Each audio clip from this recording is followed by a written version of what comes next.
Hello guys and welcome back to your channel Exam Republic. तो दोस्तों, आज मैं आपके सामने लेके आया हूँ मेंस बूस्टर शॉट सीरीज में रशिया एंड यूक्रेन क्राइसिस के बारे में जानेंगे हम। बहुत ही डिटेल्ड वीडियो रहेगा, ये थोड़ा लंबा भी हो सकता है क्योंकि हम इसके अंदर काफ़ी बैकग्राउंड से स्टार्ट करते हुए प्रेजेंट डे पे आएंगे और जानेंगे कि इस जो क्राइसिस का पीछे रूट कॉज क्या है और कैसे आगे इसमें बढ़ा जा सकता है। इंडिया के स्टेक्स क्या हैं, इंडिया के कंसर्न्स क्या हैं इस क्राइसिस की वजह से, वो भी हम आज के वीडियो में जानने वाले हैं। तो दोस्तों, पिछले एक महीने से जैसे कि आपको पता ही है वीडियो नहीं आया था क्योंकि मेरी पूरी फैमिली को और मुझे कोरोना हो गया था, तो इसी वजह से मैं वीडियोस नहीं ला पाया था। लेकिन गुड न्यूज़ ये है कि जो सारे के सारे मेंस हैं यूपीएससी को छोड़ के पोस्टपोन कर दिए गए थे ओमिक्रॉन की वजह से ही, तो इसी वजह से तो हमारे लिए टाइम बढ़ जाता है आने आने वाले पेपर्स के लिए प्रिपेयर करने का। तो दोस्तों, आज के वीडियो में हम जान लेते हैं रशिया और यूक्रेन क्राइसिस के बारे में। बहुत ही ज़्यादा हॉट टॉपिक है,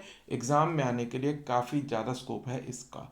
तो दोस्तों, यदि आप नए हैं हमारे चैनल पे तो प्लीज़ इस चैनल को सब्सक्राइब कर लीजिए, जिससे कि आने वाले वीडियोस की नोटिफिकेशन भी आपको मिलती रहे और वो एक हमारा रिवॉर्ड भी होता है इतनी मेहनत करने का। और यदि आप पहले से ही हमारे साथ जुड़े हुए हैं तो वीडियो को लाइक कर दीजिए और अपने दोस्तों के साथ शेयर भी कर दीजिए।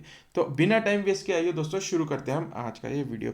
तो दोस्तों, हम बिल्डअप करेंगे, जैसे कि मैंने कहा, हम पूरा बैकग्राउंड से जानेंगे इस पूरे के पूरे इस क्राइसिस के रीजंस क्या क्या हैं और इंडिया का क्या स्टेक है। तो बैकग्राउंड के लिए आपको कम से कम 100 साल पीछे जाना पड़ेगा, तो जिससे कि आपको इससे क्लियर पिक्चर बन से पाए।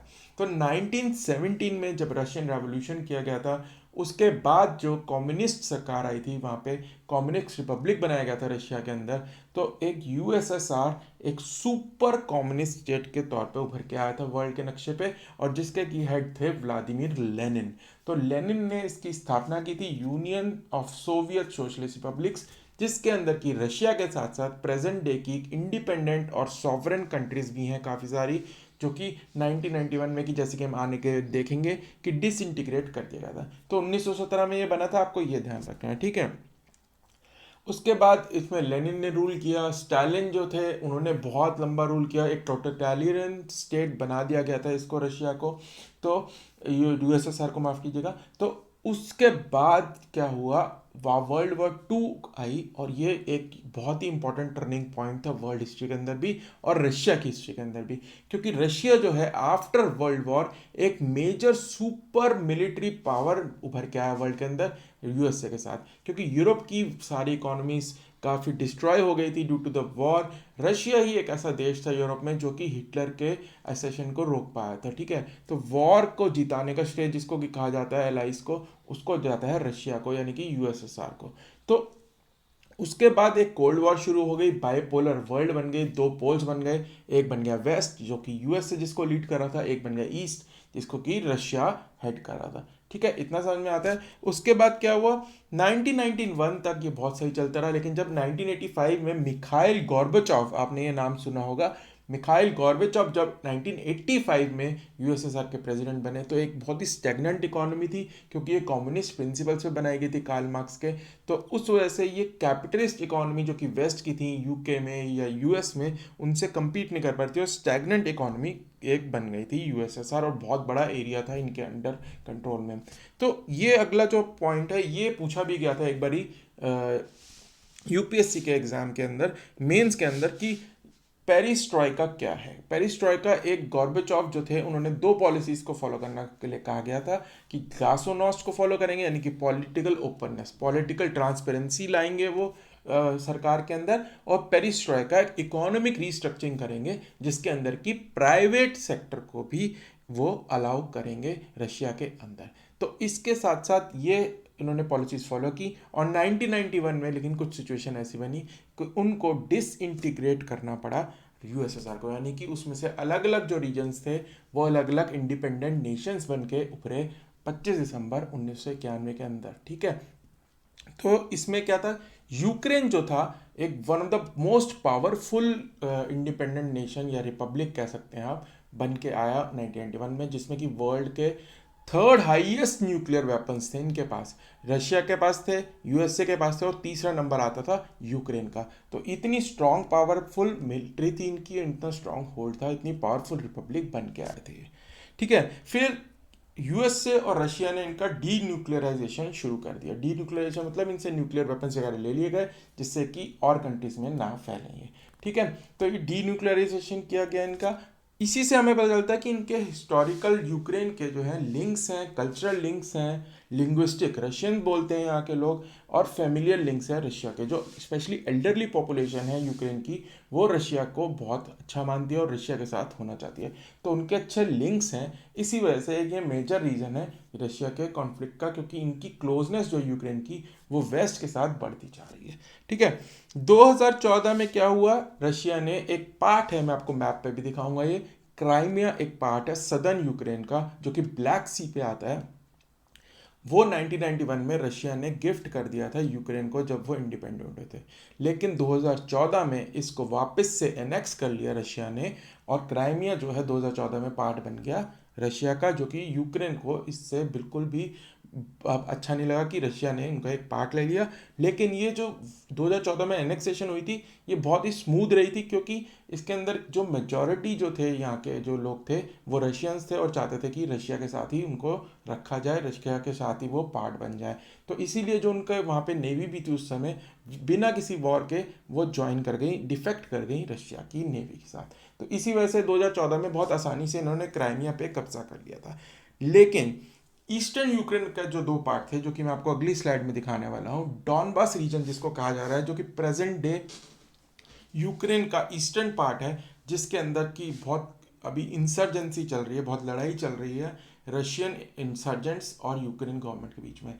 तो ये दो रीजन्स हैं, डॉन्स्टेक एंड लुहानस्क रीजन है, जो कि यूक्रेन से लड़ते हैं, 2014 से लड़ रहे हैं कि हम जो है वो रशिया का पार्ट बनना चाहते हैं, और मेजॉरिटी पॉपुलेशन यहाँ पे 80 to 90% रशियंस ही हैं। लेकिन ये एट ऑफ प्रेजेंट डे ये यूक्रेन का पार्ट है। तो ये जो आप बॉक्स में देख रहे हैं, रेड बॉक्स में, ये जो है ये डॉन्स्टेक एंड लुहान्स्क, ये हैं जो कि अभी यहाँ पे इंसर्जेंसी चल रही है, जो कि चाहते हैं कि हम रशिया से मिल जाएं। ईस्टर्न यूक्रेन का ये पार्ट है। जो ब्लू में आप देख रहे हैं ये है क्राइमिया, जो कि 2014 में एनेक्स कर लिया गया था, और ये ब्लैक सी का एक पार्ट है। ये मैं आपको यूरोप के मैप पे भी दिखाऊंगा, उससे आपको और अच्छा आइडिया होगा।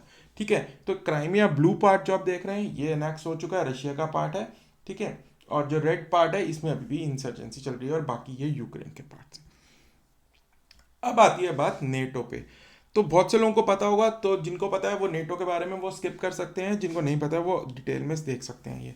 तो नेटो क्या है, नॉर्थ अटलांटिक ट्रीटी ऑर्गेनाइजेशन, ये बनाई गई थी अप्रैल 1949 में आफ्टर वर्ल्ड वॉर टू। तो वर्ल्ड वॉर टू के बाद कोल्ड वॉर बंद हो गई थी रशिया और यूएसए के बीच में, तो सिक्योरिटी के लिए, एकजुटता के लिए वेस्ट ने यानी कि यूएस ने इसको इनिशिएट किया था, क्योंकि 12 कंट्रीज ने ये एक ट्रीटी साइन की थी जिसमें कि इंटर गवर्नमेंटल मिलिट्री अलायंस था। यानी कि क्या मतलब है इसका, कि उस समय जो 12 कंट्रीज ने साइन किया उनमें से अगर किसी पे भी कोई अटैक होता है किसी विदेशी पावर का, तो 12 की 12 पे अटैक माना जाएगा वो, और 12 की 12 एक साथ लड़ेंगी उस एक कंट्री की टेरिटरी को डिफेंड करने के लिए। ठीक है, और एज ऑन डेट ये क्या है, 30 कंट्रीज में बदल चुका है। तो simple system of collective security था कि अगर एक पे भी अटैक होगा तो सारे मिलकर लड़ेंगे हम उसके साथ। सिंपल वर्ड्स में ये है नेटो। ठीक है, तो इसमें कौन कौन सी कंट्रीज मैं आपको बताऊंगा। तो इसमें हेडक्वार्टर पहले आप जान लीजिए, ब्रसल्स बेल्जियम में है। इसका जो मिलिट्री कमांड है उसका हेडक्वार्टर है मॉन्स बेल्जियम के अंदर। इनिशियली 12 कंट्रीज थी, अब 30 हो गई हैं, क्योंकि नेटो का जो मोटिव मेन प्रिंसिपल है कि हम एक्सपैंड करेंगे, बढ़ाएंगे अपनी कलेक्टिव सिक्योरिटी को बढ़ाने के लिए। मोस्ट रिसेंट इसमें अभी 2020 के मार्च के महीने में नॉर्थ मैसेडोनिया को इसके अंदर इंक्लूड कर लिया गया था, मेंबर, परमानेंट मेंबर बना लिया गया था। और ये जो 3 कंट्रीज हैं ये अभी भी आपको पता होगा कि ये एस्पायरिंग मेंबर्स हैं, ये नेटो को ज्वाइन करना चाहती हैं। तो ये हैं बॉस्निया हर्ज़ेगोविना, जॉर्जिया एंड यूक्रेन भी उनमें से एक मेंबर है। तो अब देखिए, यूक्रेन रशिया का पार्ट है और वो चाहता है कि वो वेस्ट के साथ मिल जाए। तो कितना बड़ा एक इशू बन जाएगा कि कुछ कंट्रीज जो कि यूएसएसआर का पार्ट थी, अब वो उनकी एनिमी के साथ या फिर अपोजिंग जो पार्टी है कोल्ड वॉर की, यूएसए के साथ मिलने जा रहे हैं। तो ये एक कंटेंशन इशू है।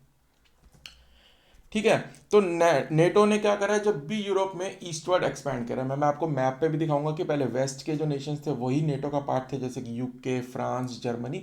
लेकिन बाद में इन्होंने जो छोटी छोटी यूएसएसआर की रिपब्लिक थी 1991 में, जो मैंने आपको बताया था डिसइंटीग्रेट हो गया था यूएसएसआर, उसकी कंट्रीज को भी अपने साथ जोड़ना शुरू कर दिया। तो सबसे पहले इन्होंने कौन कौन सी, बाल्टिक सी है नदर्न यूरोप में वो, उसके अंदर ये 3 कंट्रीज हैं, लिथुएनिया, लैटविया और इस्टोनिया। ये तीनों की तीनों कंट्रीज जो थी यूएसएसआर का पार्ट थी, अब ये एज ऑन डेट नेटो का पार्ट है। तो इसके अंदर पोलैंड, रोमेनिया और अदर्स ये सारे भी नेटो का पार्ट बन चुके हैं। अब ये 30 की 30 कंट्रीज हैं, इसमें जैसे कि आपको पता है यूएसए ने स्टार्ट किया, यूनाइटेड किंगडम, कनाडा, फ्रांस, तो बेसिकली यूएसए के मेजर जो एलाइज हैं यूरोप के अंदर, उनके साथ मिलकर ये बनाया गया है और इसको एक्सपैंड किया गया है ऐसी ऐसी कंट्रीज को जोड़ के जो कि बाकी इसके अंदर आनी चाहती हैं और डेमोक्रेटिक वैल्यूज को फॉलो करती हैं और कलेक्टिव सिक्योरिटी को बूस्ट करेंगी। ठीक है, तो डेमोक्रेटिक आइडियल जो कि यूएस बोलता है कि हम उसको पूरी वर्ल्ड में फैलाना चाहते हैं, उसके बेसिस में जो जो कंट्रीज मानती हैं वो इसके अंदर जुड़ सकती हैं।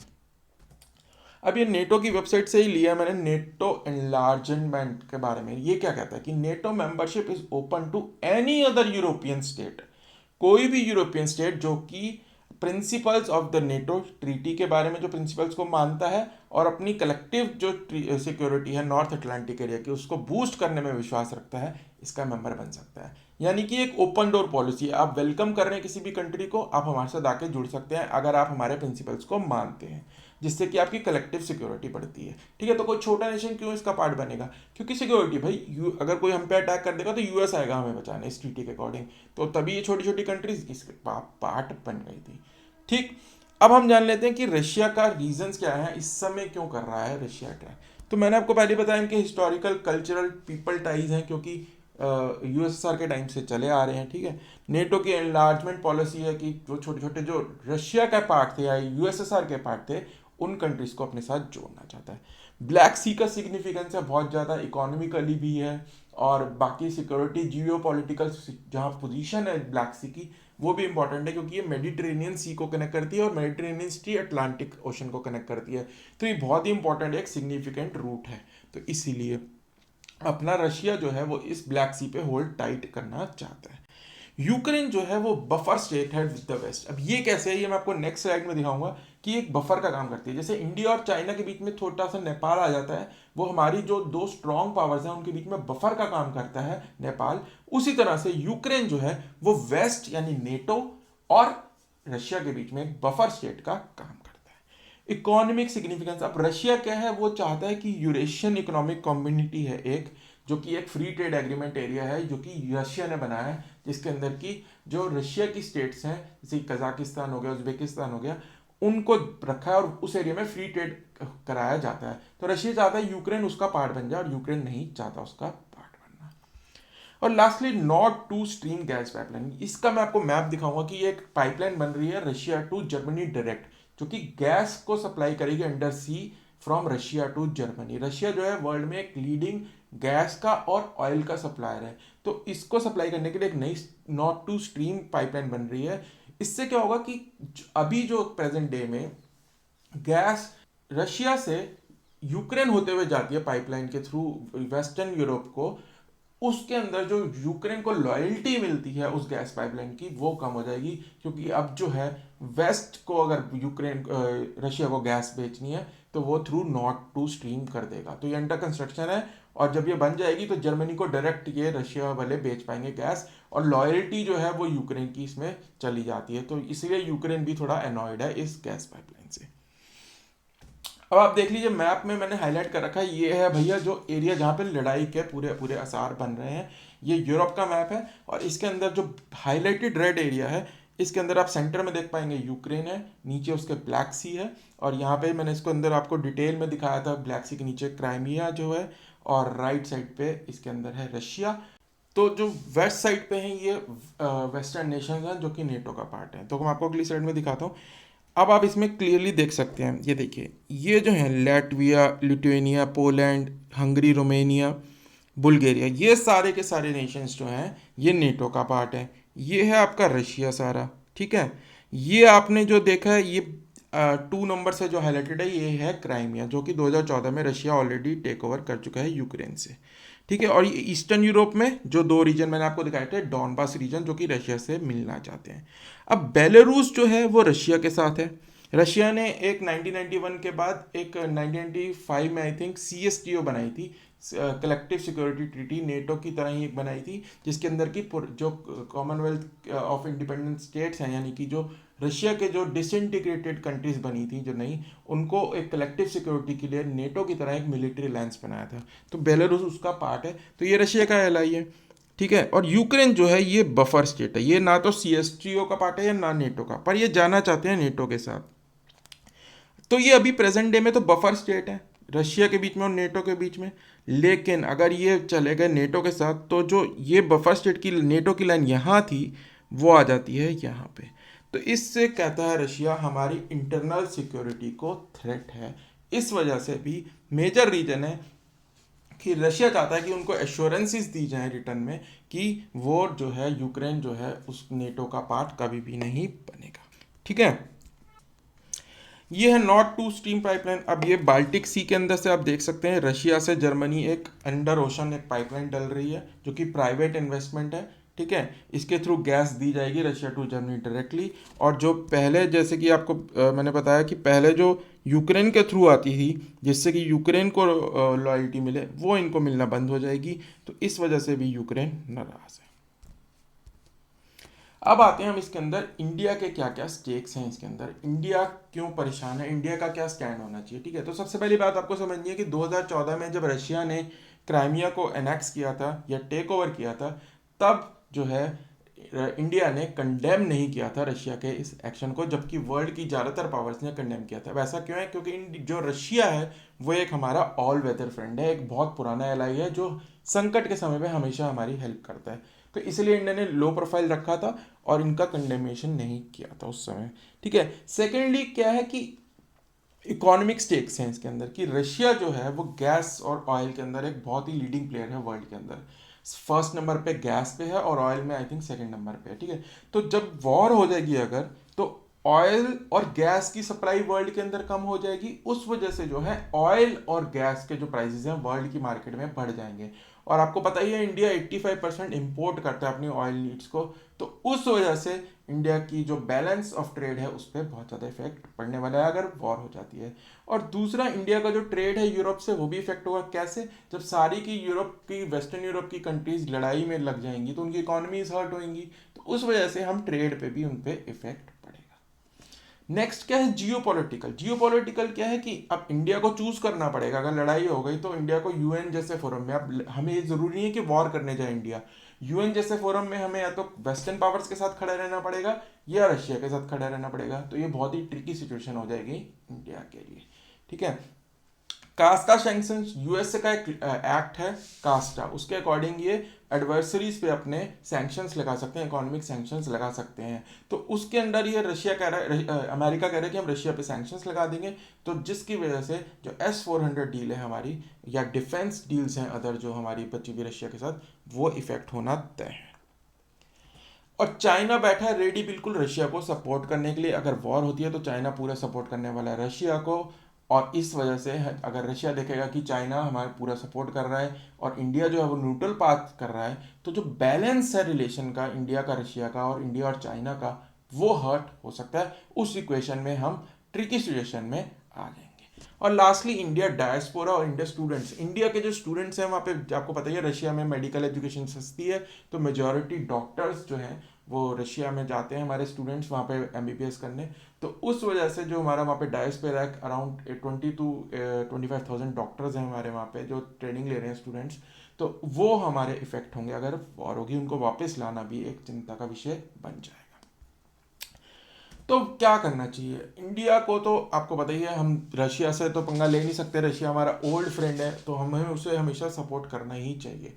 तो रशिया के साथ नहीं जा सकते हम। और जो रिसेंट आपको पता है मोदी गवर्नमेंट जब से आई है तो यूएस से हमारे जो रिलेशन है काफ़ी सुधरे हैं डोनाल्ड ट्रंप एरा में।